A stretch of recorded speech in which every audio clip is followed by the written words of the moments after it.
Well, hello everyone. Welcome to everyone around the world for joining us again. It is a great pleasure to say it's race night. Ferrari Esports Series is here and we've got another fantastic evening of super competitive action lined up for you. Of course, it's always a pleasure to be with you for this third qualification race of the 2021 Ferrari season. And just in case you are new to the whole Ferrari Esports Series, I thought I should introduce myself. I'm Nikki Shields, motorsport presenter.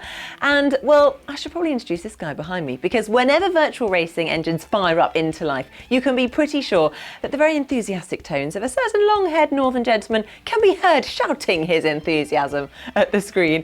And once again, that is set to be the case this evening. It gives me great pleasure to introduce the man sat behind me. It is, of course, Paul Jeffrey. Hello, Paul. How are you doing?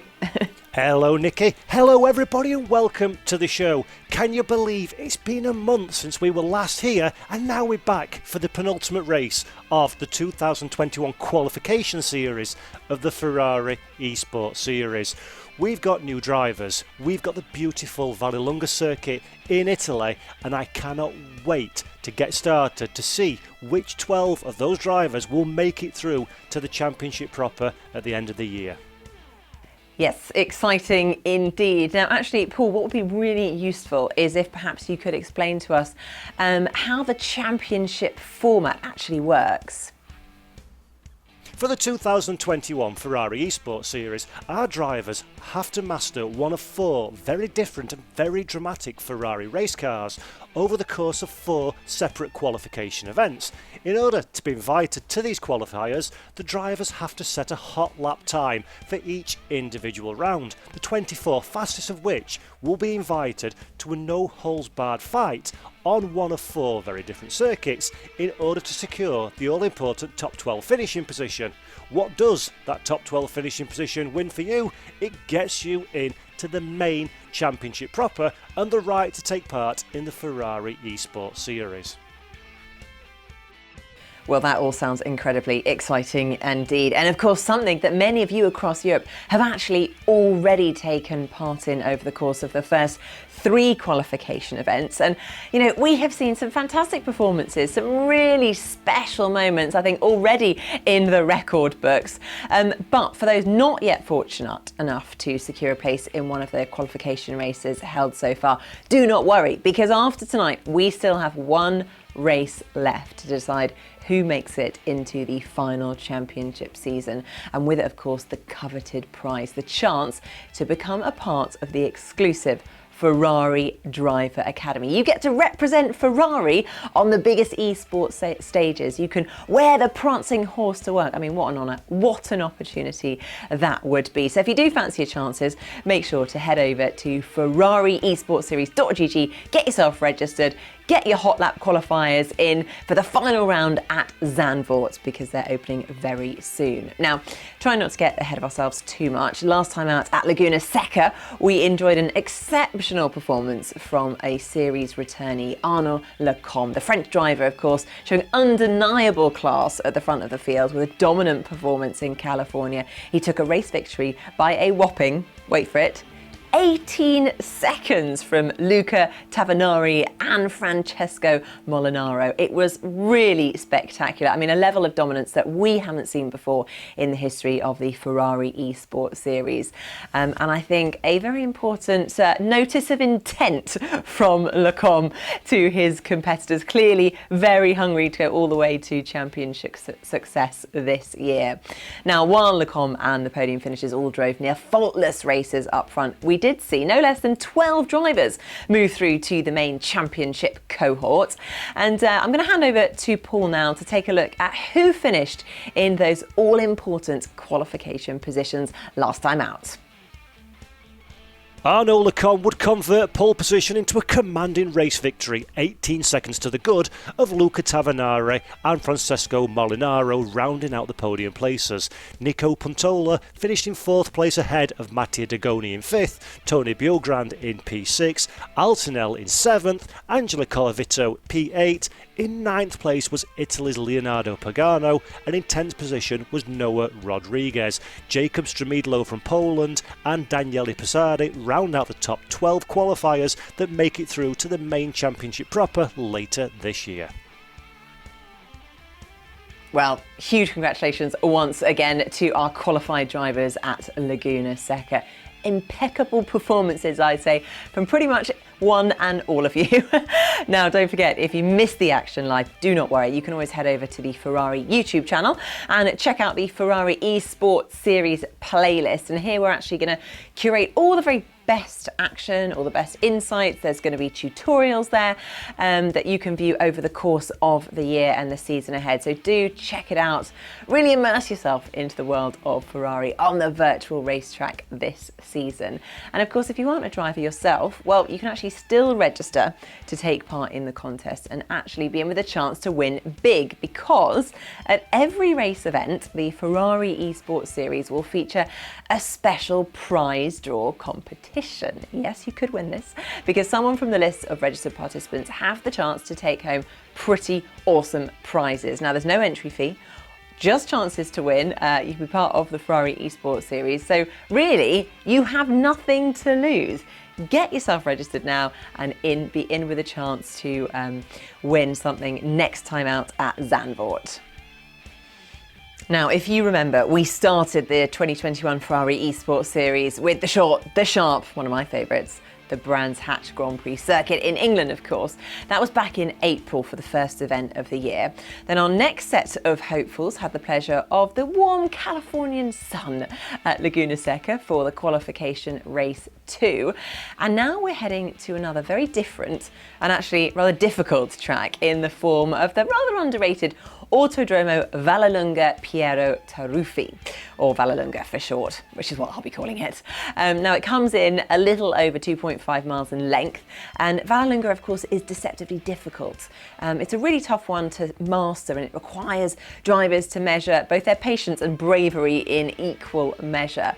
And I think this track is one that should really test the drivers to the absolute limit, searching for those last few tenths of a second. And, well, who better to take us through it than Brendan Lee, who will explain how you get the most out of this stunning little Italian venue. So without further ado, let's hand over to the Ferrari Driver Academy star, Brendan Lee, for all the tips and tricks that you need to know in the mighty Ferrari FXXK at Vallelunga.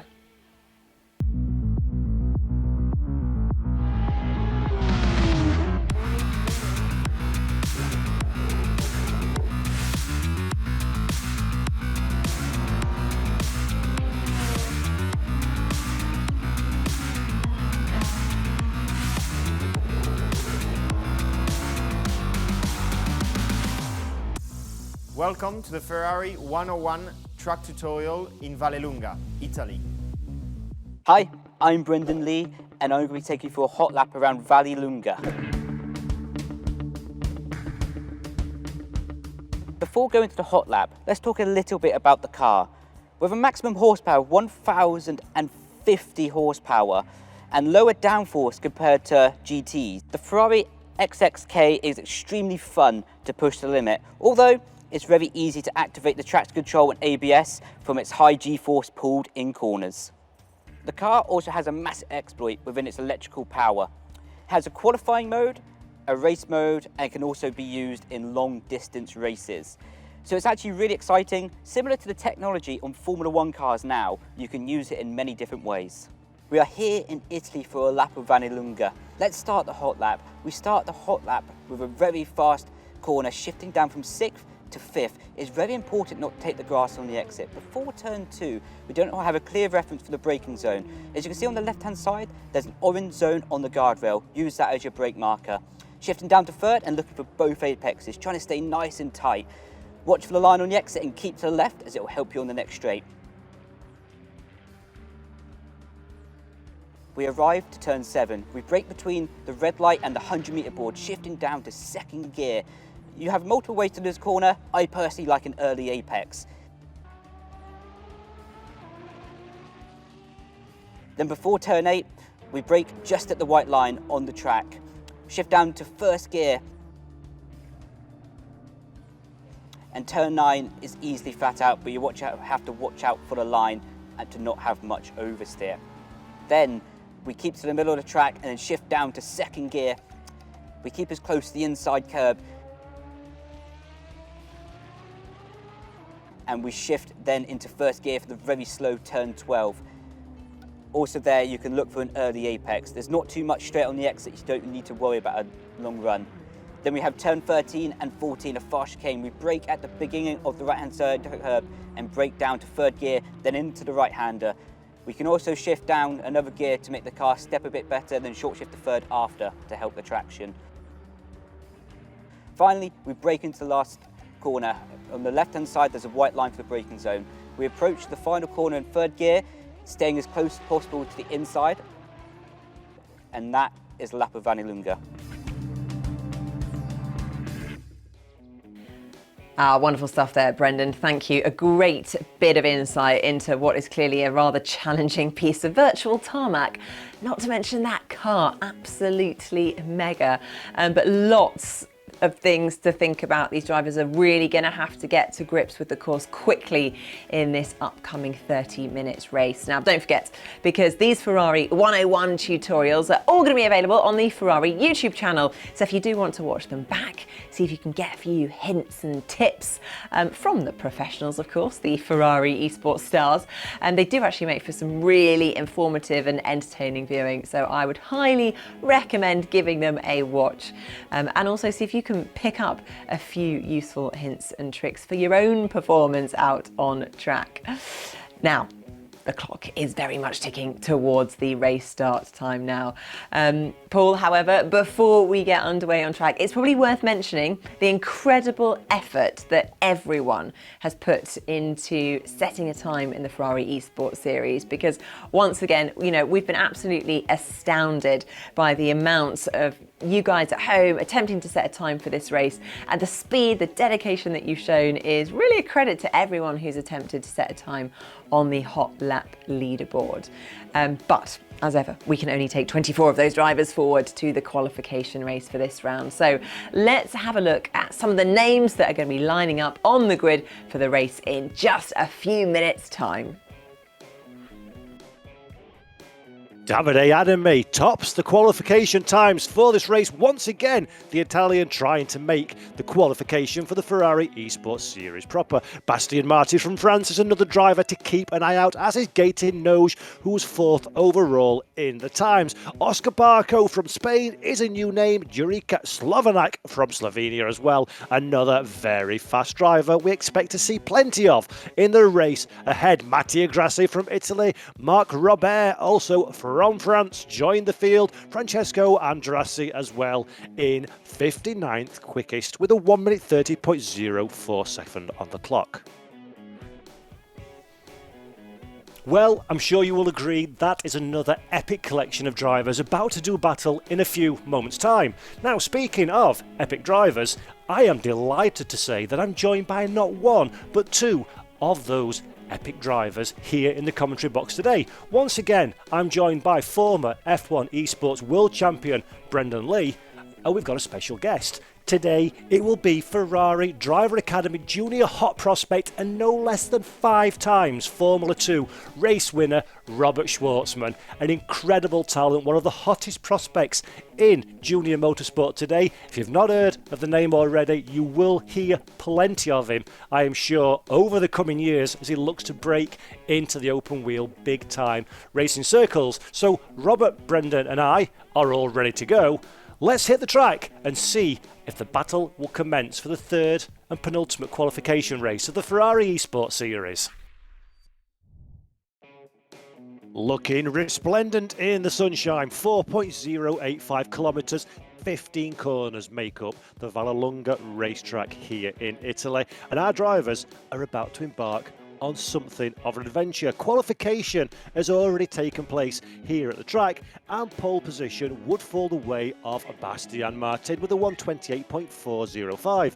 Ruben Garcia and Jurica Slovanak round out second and third position. Davide Adami in P4. We have several drivers all within just a few fractions of a tenth of a second between each other, which bodes incredibly well for the race ahead. 30 minutes, folks at home, remember, so anything could happen as Dominic Ullman unfortunately cannot make the race, meaning we have 23 cars on the grid for this qualification race. And talking to you about these 23 cars and all the drama that is about to unfold is my co-commentators here at the Vallelunga circuit, Formula 2 driver Robert Schwartzman and Ferrari Driver Academy Esports driver Brendan Lee. Gentlemen, welcome. Hello. Good to be back in the commentary box, and of course we've got Robert with us this time. Hello, Brendan. Hello, Paul. Hello, Robert. Hello, Brendan. It's first time for me, so yeah, it's gonna be a bit new, but hopefully it's gonna be very interesting. I said at the top of the show that it'd be interesting to see if you're as capable with a microphone as you are with a steering wheel, Robert. So for yourself, as a sim racer and a first-time commentator, what are you looking forward to most from the race ahead? I just want that the race is gonna be clean. It's gonna be a lot of overtaking. It's gonna be interesting to watch, and yeah, that the guy who is the quickest win. That's it. Fantastic stuff. And Brendan, we saw your great tutorial of the lap. Very difficult circuit in which to overtake, and we're about to find out now exactly how these drivers get on track. The cars are lined up. It's the Ferrari FXXK on the grid. Beautiful, powerful machinery on a tight, twisty and technical circuit as we are about to go green for the third qualification race of the Ferrari Esports Series here at the Vallelunga racetrack in Italy. Can our pole position man convert into T1? Will the drivers make it through cleanly? We will find out in a few moments' time. The lights are red, they're about to go on, and we are about to go for the third qualification race. Great start from the entirety of the field. Smoke lines the air as everybody tries to get the power down for the run through the Curva Grande on the very first lap, picking out the racetrack. One of the cars in the background going a little bit wide onto the gravel there, and Martin's the man in the race lead at the moment. Slovenic under pressure in second position. Garcia trying to pick his way through as everybody uses all of the racetrack. And the number 12 car there in the race lead. A little bit further back now, we're looking at Ruben Garcia under pressure from the chasing pike. Everybody finding out behind him, trying to find a little bit of clear racetrack. But here we go now, too wide into the third corner. The brake discs are aglow, and Brendan Lee is a sim racer. That is the perfect start from everybody, is it not? Nice and clean, unfolding for 29 minutes to go. Really, I'm surprised. I didn't see anyone in the gravel trap. I didn't see anyone spinning. A pure exhibition of talent in this qualification race, in my opinion. Yeah, fabulous stuff from all concerned. Remember, these are drivers that have qualified through a hot lap competition to get here. They need to finish in the top 12 in order to confirm their place in the championship that starts at the end of August. And the man we were looking at there, Davide Adami, in second position. We've seen much of him through this qualification phase, but never quite managing to secure the prize. And in second position for the number 4, Robert Schwartzman. As a driver, you want to take the race victory, don't you? But you also need to secure that top 12, and that's a difficult position as a driver to be in. Push or consolidate. Well, yeah, it's always a balance between risk and reward, and you need to always sort of to feel that balance if it's actually necessary to push really hard to get the win. Obviously, everybody want to win, but it's just you need to analyze how much of the risk you need to take. But I think these guys are controlling it. And yeah, it's actually interesting because, like Brendan said, nobody did any mistakes. So now the race is pretty clean, and let's see if there is some fighting going on.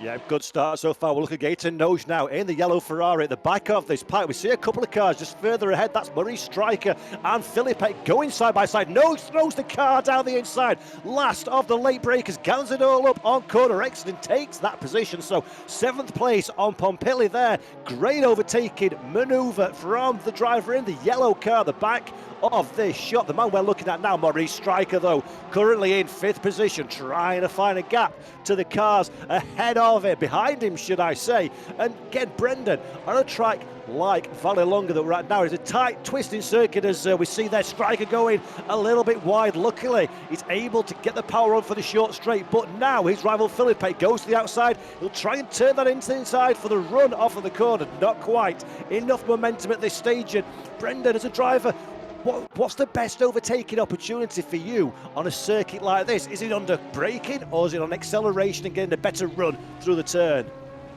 not the type of driver right in front of you. You can see this driver right in front having a bad exit, so right now I'd be looking to get a fast run, as fast right-left, and up the inside into the deep braking zone into the fast right-hander.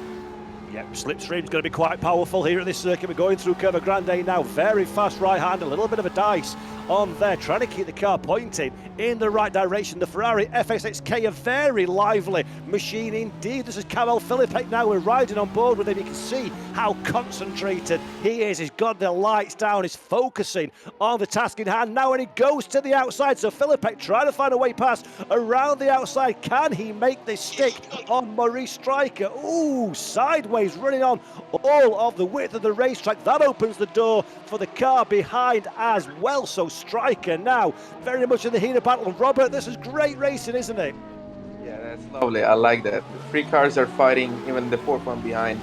A lot of going on. I think the red car, I'm not entirely sure who is it, because it's very hard to find out who the drivers are. But I think he did a pretty decent move. So yeah, it's really interesting to watch how they fight. And plus, Vallelunga is quite tight, quite narrow, so it's not the easiest track to overtake. But I think the guys are doing a good job. Yeah, they're doing some brilliant racing. We were riding on board momentarily there with Noj in the 7th position, the yellow car. We're looking now at Maurice Stryker in the blue machine in the middle of this pack. Now Stryker knows they've got a bit of a challenge ahead of them. They need to close the gap down to Filipek in 5th position, but they're squabbling over their own bit of tarmac as well. And then Pompili just behind in 8th position, tries to buy in now, but we see a good run from Noj, looking to the inside through the Curva Grande. Stryker decides enough is enough. He gives that position to him, but Noj runs deep and Stryker retakes the position. Meanwhile, Pompili trying to bang into the fight in the background as well. Can't quite close the gap down under the braking zone, but some great driving from these racers. And Brendan, the level of awareness, we see contact. Noj there, runs onto the curb, loses it. The car ahead as well. That is Stryker, makes a spin too. We're looking at a quick replay now. This is Maurice Stryker, hits the sausage curb. Noj follows him through, and unfortunately exit stage left and right for both of those drivers. One small mistake, massive consequences. We'll see where that shakes them out in the running order. But Brendan, so easy to make that mistake when you're pushing the absolute envelope of speed, isn't it? Crazy. You're watching these drivers now in the 3rd or 4th lap, and they're absolutely on the limit every single time, smashing the curbs, getting a maximum out of the car. Look at the concentration on his face. I think I counted about 20 steering corrections in that one corner alone. Absolutely crazy on the limit. Sensational stuff from the drivers. And Robert, you spend your days racing in Formula 2. Do you use that much steering angle in your open wheel car compared to these guys? And how does it compare, the real to the virtual world? Well, I think we'll use a little bit less. That's definitely the only thing track we used quite a lot was Monaco, but I think you can guess why. There was like this, a really tight hairpin where you need to fully steer in that to rotate the car. But I think, yeah, it's quite similar. Maybe on the virtual racing, it's a bit more of a steering angle. But yeah, it's quite similar, I think. But yeah, the thing that happened with the sausage curbs never allow you to go forward. If you hit it properly, you're basically done. And plus, in reality, I think we also can destroy the car. It's quite simple to destroy the plank, and after that, you even lose performance. So yeah, it's important not to do any mistake and not to touch the sausage curb. Fantastic stuff, thank you. And now we're riding again with Gator Noj. Lucky for him, despite that bit of drama, he still stays within the top 12 runners. Currently running in 8th position. That is Barco that we can see ahead. Lorca and Filipek, just a little bit further up the road. So the fight is still on. He's lost track position, he's lost places on the circuit, but he's still within that all-important top 12 position. So to remind everybody at home, this is a qualification race for the main Ferrari Esports series. It's a 30-minute dash to the flag. There'll be no pit stops. There is no strategy other than go as fast as you possibly can. And what these drivers want to achieve is a top 12. You get that top 12, you are invited to the main Ferrari Esports Series Championship itself on the 31st of August. So yes, you want to win. Yes, you want to beat your rivals, but you need that top 12. You've got to be in it to win it, as we're looking now at Bale in 11th position. Just behind him we have Gracius, the man who is, so to speak, on the bubble for that 12th position. And these drivers, Brendan, look like they've made a bit of a break from this fight that's happening further behind. Well, that's Federico Azzi now chasing down for 13th place. It's a 3-second gap, and that's pretty comfortable with these sim races. Of course, in the qualification times, they're separated by 1-2 tenths at the maximum. So to gain three seconds now, that's going to be a big ask, isn't it? Yes, it is indeed. 3 seconds, 21 minutes, 36 seconds left on the clock, so the race is still very much game on for these drivers. And of course, we've got tyre wear to take into consideration as well. So as the stint progresses, the car becomes lighter, of course, because you're using fuel, but the tyres have more and more wear. That's going to change the balance of the car. That's going to change the way it feels behind the wheel. And Robert, as a racer yourself in real and virtual worlds, can you explain to our viewers a little bit how balance may change in a race car and how that affects the way that you approach the on-track action?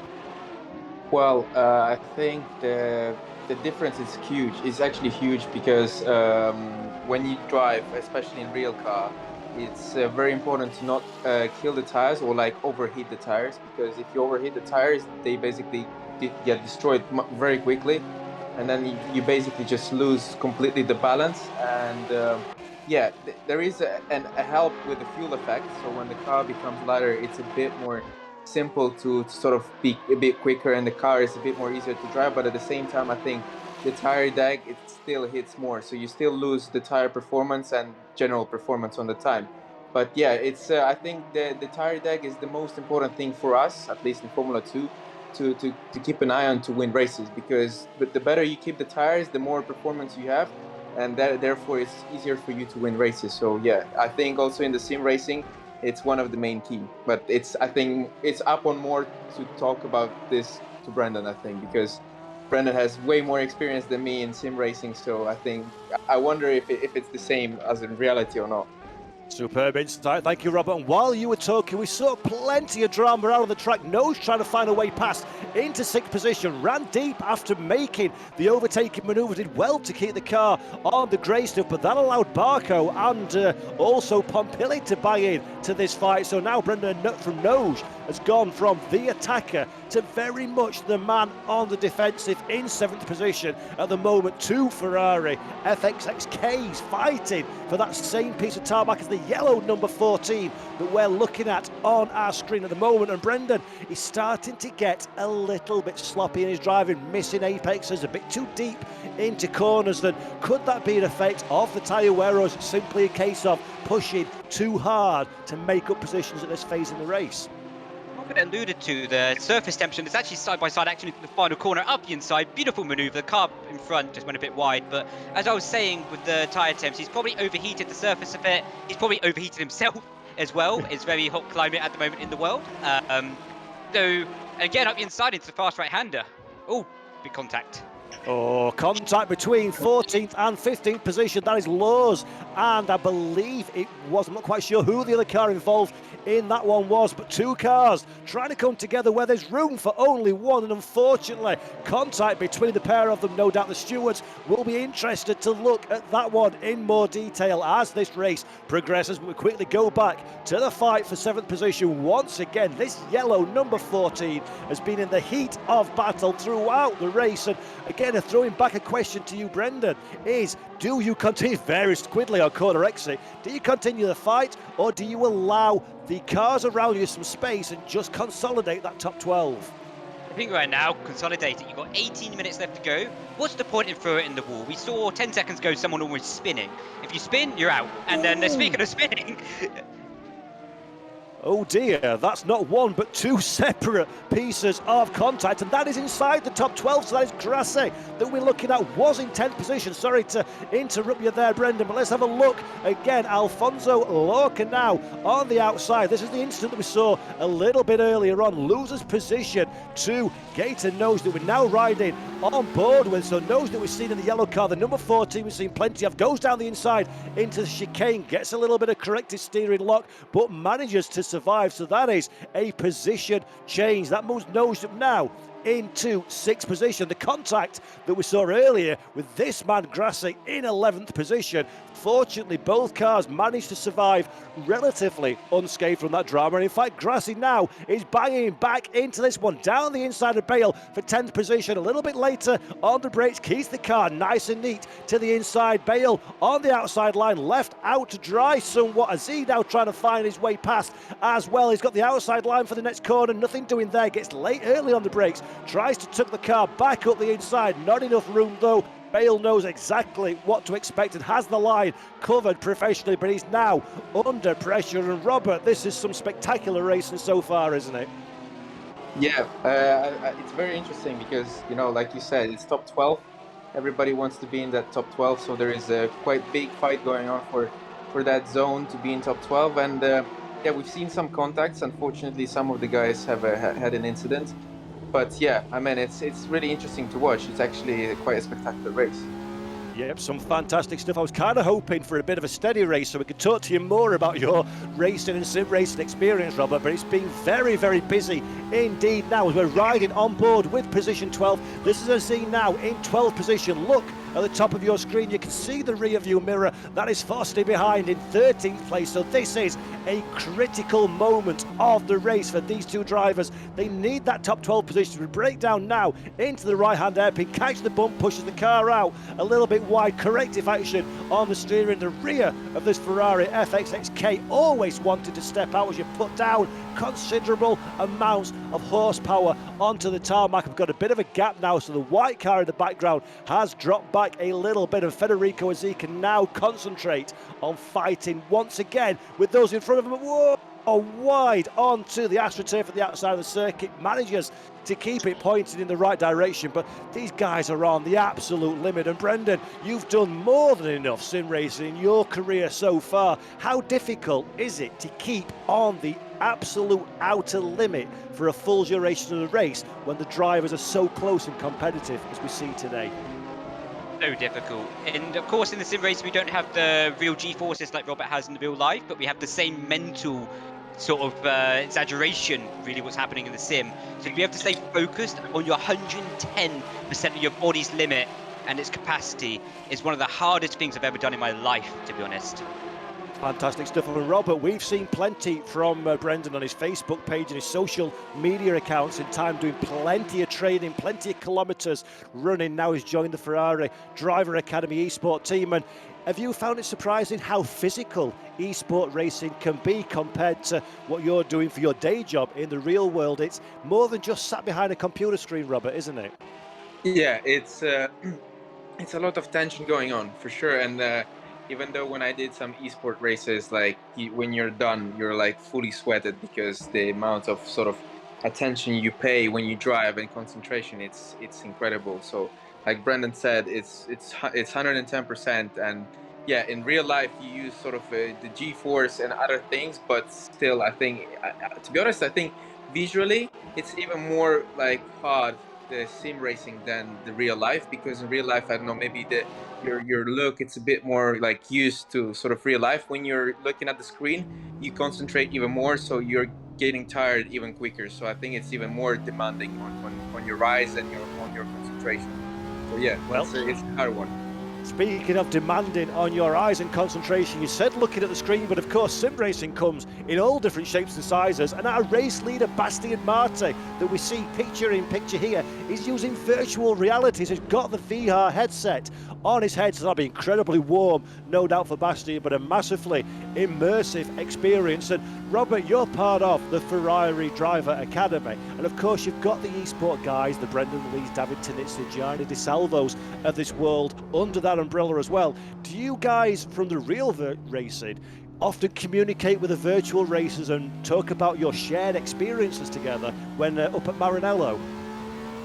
Well, when we see each other, yeah, of course, like the guys have some questions to us, like how it is in real life. I got some questions to them, how they sort of managed to find these little pieces in that game where they use that advantage, because, you know, my driving style is more like done for real life, and like I don't really think it's really appropriate for the sim racing. And when I look at Brendan or Davide, they're like really quick, and I like wonder like what exactly you're doing. How can you gain so much? And it's really interesting to sort of learn from them, because the guys know every single centimeter of the gain piece you can use to gain more time against other drivers in that game.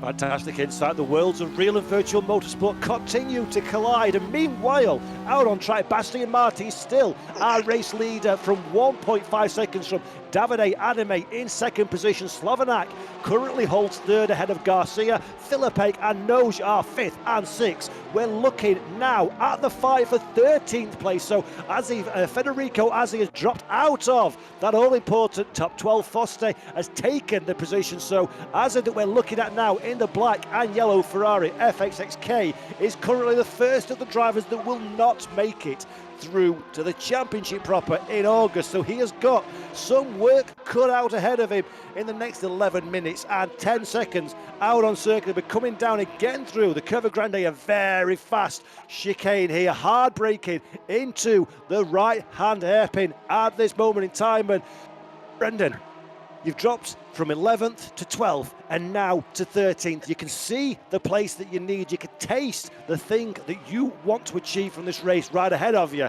How do you reconfigure yourself as a driver to go forward and take that 12th position? The reset button mentally, because I noticed he hit the sausage curve again, what would have cost him 1 to 2 tenths on the straight. He just needs to have a deep breath on the straight and go, right, I believe in myself, I can do this, let's go forward. Fantastic stuff, fantastic stuff. And we're looking now at the fight for third position. So this is the last of the podium places that we are racing for here. Garcia in fourth place in the blue car. Slovanak in third place in the yellow car ahead. We've got 10 minutes just over left on the clock. We've got about 5 laps or so that we can complete around this Vallelunga racetrack, and Garcia will want that podium position. There is nothing to be gained by taking that third place apart from the very important bragging rights that you will take forward into the championship proper. I've spoken about this in the Ferrari Esports series this season, last season, and in other competition. You beat your rival, then the next time you come out on circuit against them, they will know that you are someone not to be trifled with. You are someone that can have the beating of them, as Garcia goes very deep into the braking zone. And Brendan, he's trying to find a way past, but he's got a balance, hasn't he? That judgment between wanting to take that position and not making a mistake, not losing right ground to his rivals, but he's got a big gap behind him. Yeah, this is where the ego comes in, doesn't it? Because you're comfortably through, but you have to tame the ego if you want to be a world champion sometimes. Yeah, absolutely right. And Robert, you've done plenty of racing, real and virtual, in your career. Have you ever been in a scenario similar to this where there's a position on offer, but there's nothing necessarily to gain for it? And how do you comprehend that as a driver? Do you go for the position or do you play it safe?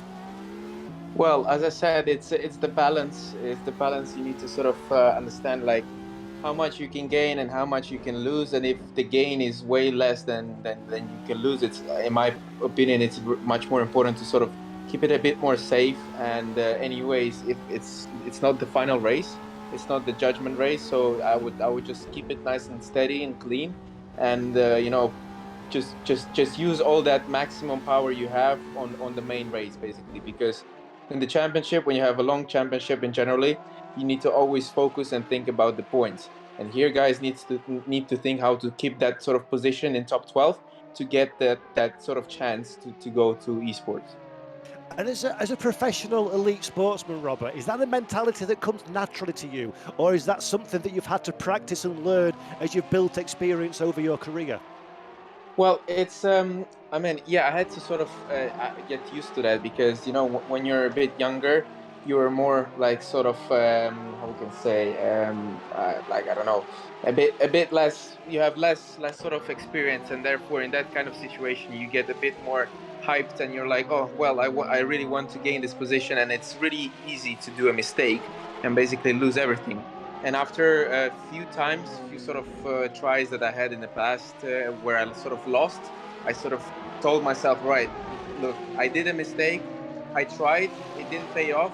Next time I need to be more wise and more calm, and to, you know, approach the situation like more calmly, and to like think, should I actually do it, or should I just keep the position where I am? So yeah, it takes some time.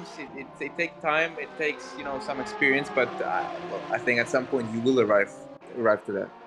Fantastic stuff. Thank you, Robert. And don't forget, folks at home, these drivers are all aspiring esports stars. They're all racing for the privilege of joining the Ferrari Esports series and potentially taking a seat in the Ferrari Driver Academy eSport team, as Ruben Garcia now 4th position, edging ever closer to Slavanik ahead. He's got the speed in that car at this moment in time, but he's just trying to find a way past. As we look a little bit further down the order now, this is Arjun in 15th position in the beautiful liveried white, red and black FXXK, currently in 15th. Aziz in front of him, he's dropping further back now, down into 14th position, lost the place to De Bruyne ahead. So these 3 drivers are currently being held up by the yellow car in 13th. They're tantalisingly close to that top 12, but while they're squabbling, the field ahead are starting to gap these 3 cars. So this is a very important section of the race. We've only got a few minutes left on the clock, so the drivers need to make their move now. They need to start gapping those cars ahead of them. This is Arta Arjun now that we're looking and riding on board with. The concentration level once again from the drivers are intense. They're focusing on the task in hand, and Arjun at this stage in the race seems to have a little bit more pace than those cars in front of him. But we've seen this many times before. Catching is one thing, overtaking is an entirely different prospect, as we see now that the white and red car very much on his toes as we're breaking into the left-hand hairpin. The yellow car at the top of the pike is starting to hold these 2 up, so Arjun needs to find a way past in that number 32. He needs to keep it nice and clean, get a good run through the chicane. There'll be a small straight now as we break down in to the final corner, and this, Brendan Lee, is the best overtaking opportunity on the circuit, arguably, with a big slipstream into the first real significant braking zone on the circuit. It's crunch time, isn't it? 5 minutes to go. You've got to make up a few positions. You can see your qualification spot a few 2-3 seconds up the road. You just got to send it right now, haven't you? You've got nothing to lose. You have indeed. And Brendan, when you've been doing your racing in various esport competition, do you find it difficult, because you've not got the danger factor of real life motorsport? It is in fact only behind a screen. I say only, but you know where I'm coming from. Is it difficult to not overextend yourself and try and find lap time in yourself that it just hasn't been there before, and then make that critical mistake? I think no. I've done real life racing, I've done esports as well, notably more esports for sure. But when you're in the zone and you're going for it, you have no fear. I think Robert can touch upon it a bit more as well. But when you're going for it, you don't have a worry about yourself. You just want that position.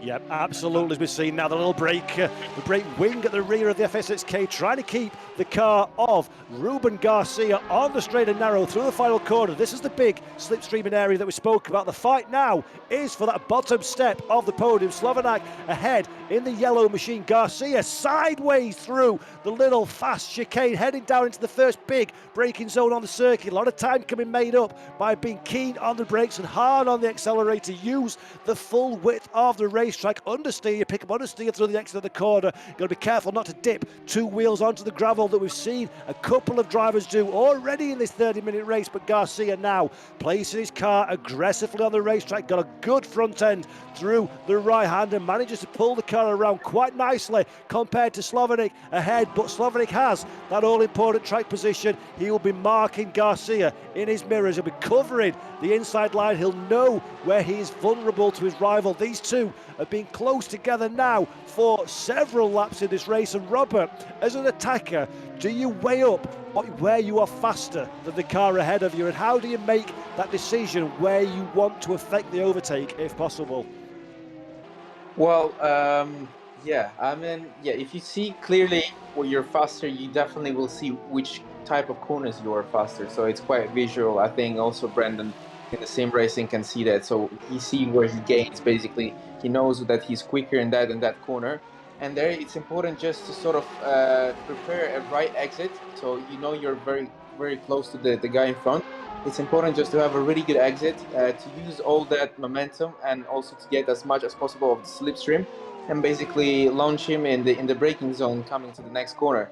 But also at the same time be aware of that he can defend and that he can move quite late. So you need to sort of imagine that he's going to move, so you need to be really quick to decide where you want to position your car, where you want to brake, and basically how much space you want to give the guy to not have any crash or incident. So it comes super quick, and to be honest, even now I don't really have a clear answer to that. It just comes automatically. I don't know. It's just feeling wise when you get to race. So yeah, there is no ABC. It's just do it. You just feel the position and you just try to launch him, and yeah, hopefully it all goes well. So yeah, we can see a very tight fighting going on here for third position, but I think the guy Garcia, I think he's risking quite a lot here. So in his position, I would have actually taken it a bit more easy. I mean, in case the guy in front will do a mistake, then yeah, you can use that opportunity, but it's important not to sort of invent anything new.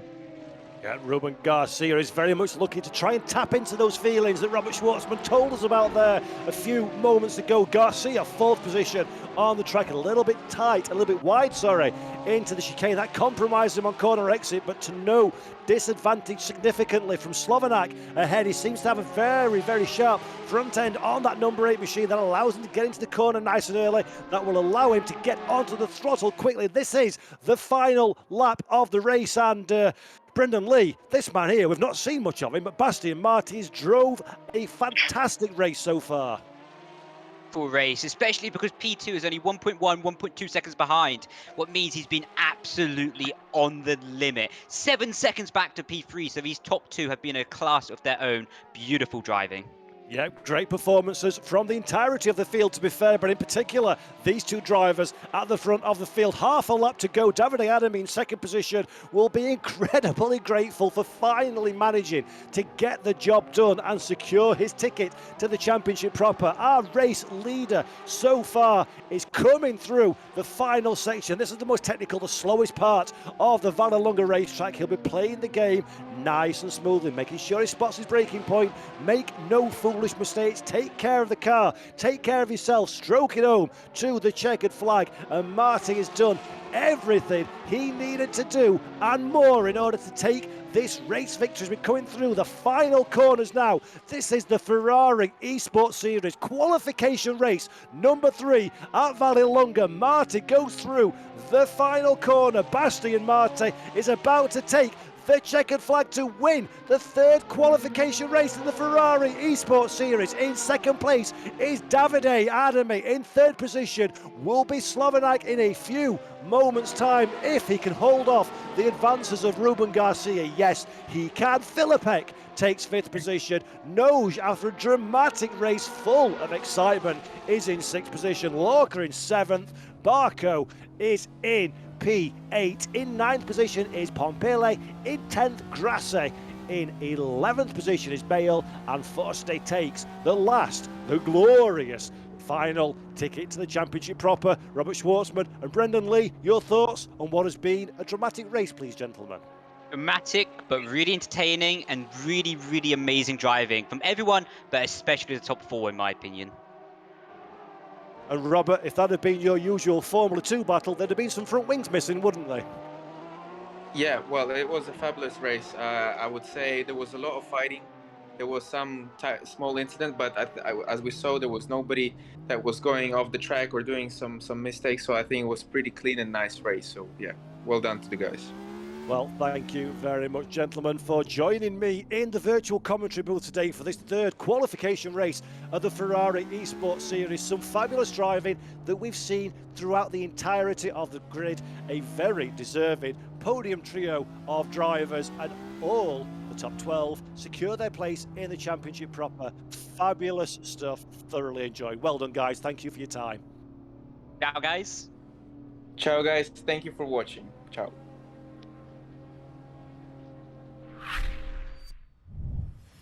We've crowned the race winner out on circuit, and now it is time to give away a prize to our viewers at home. Today, we have got the Hyper Formula backpack from Ferrari to give away, a beautiful prize. And the winner of this wonderful prize will be, as the clock counts down, is going to be Piotr Palasz. Congratulations from Poland. Our victor today wins himself a fabulous prize. Congratulations to you, and now back to the studio. Absolutely immense racing as always. Thank you so much to everybody, and to Brendan Lee and to Robert Schwartzman for joining me in the commentary box today. The penultimate race of the Ferrari Esports Series qualification rounds has been incredible, and now all the excitement from the circuit has died down, and I'm going to hand back to Nikki in the studio. Well, wonderful stuff there, and thank you so much to the guys for calling the action on yet another outstanding qualification race there. The penultimate one of the year before we kick off the main series itself. Super exciting, and hopefully at home you've enjoyed the racing as much as we have here in the studio. Now, don't forget, because we are set to do all of this all over again next month, because of course the qualification programme continues on the 5th of July at the Zandvoort Grand Prix circuit in the Netherlands, and it includes the very first running of the brand new to Assetto Corsa. It is the Ferrari 488 GT3 Evo. What an exceptional car that is, and something that I really cannot wait to see our drivers master over the coming weeks. Also, don't miss the chance to have this new and exclusive access to the series car, so do register to the series. Enjoy the qualification sessions that open on the 5th of July, so make sure you sign up to the Ferrari Esports Series over on the Ferrari Esports Series.gg, and get practicing, of course. Try to set a time, because, well, we could be talking about you in the next month. It would be very exciting to have you on the show. And of course, we've got the car livery competition open. So that is open to designers all around the world, to anyone. It doesn't matter how experienced you are, but get involved. Again, if you do want to be involved, go to Ferrari Esports Series.gg/livery contest, and good luck for all of you who enter. I'm sure we're going to get lots of creativity from you. Can't wait. Well, I can't believe it, Paul. We've done another qualifying show, another show done and dusted, but God, it was good, wasn't it? Oh yeah, fantastic, Nikki. Absolutely thrill a minute as always. Well, on that note, a massive thank you, of course, to all of our drivers for getting involved, our sponsors, our broadcast team. You've been watching myself, Nikki Shields, and Paul Jeffrey, and this has been the Ferrari Esports Series. So until next time, goodbye.